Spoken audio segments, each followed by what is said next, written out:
কি করা যাবে, আমি গেলাম গল্প করতে।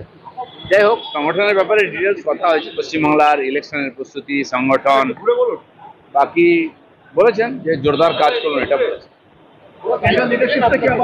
दायित्व এখন কি করে দেবে? सेंट्रल प्रेसिडेंट से बात हुआ कि अच्छा से काम करिए सब लोग, बस।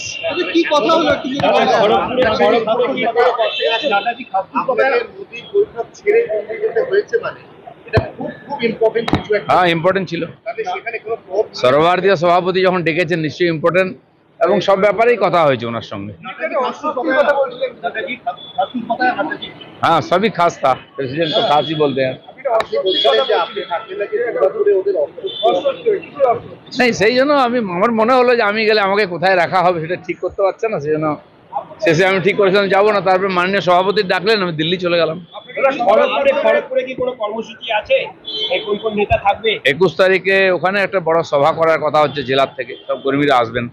আর যারা আমাদের বাংলায় প্রায় 250 জন কর্মী টিএমসির হিংসার বলি হয়েছেন, তাদের প্রতি শ্রদ্ধাঞ্জলি সভা হবে। 21 তারিখে খড়গপুরে কার্যক্রম আছে।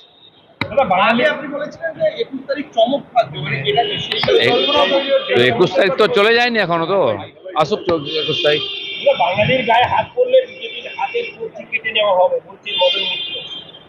ওনার হাত সোজা আছে এখন?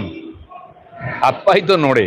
এইসব ডায়লগ মেরে বেঁচে থাকার যে চেষ্টা, মালদার প্রেসিডেন্ট মদনবাবু, এখন ওদেরকে কেউ পোছে না, গুরুত্ব বাড়ানোর চেষ্টা চলছে পার্টিতে। আর এই জন্য এইসব ডায়লগ, এতে বাঙালির এতে কান দেওয়া দরকার নেই।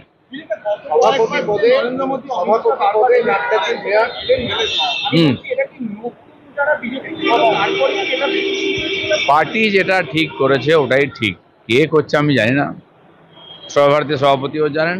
তো পার্টি যে ডিসিশন নিচ্ছে ওটাই আমাদের ডিসিশন মেনে নিতে হবে। সংগঠনে একটা বড় রদবদল হবে, সেই রদবদলের মধ্যে আমরা আমাদের প্রতি 3 বছর অন্তর বিজেপির সাংবিধানিকভাবে নির্বাচন হয়, অদল বদল হয়। তো সেখানে নতুন পুরনো তাদের বিভিন্ন দায়িত্ব দেওয়া হয়। তো দেখা যাক, পরিবর্তন হলে নিশ্চয়ই সবাইকে কাজে লাগানো হবে।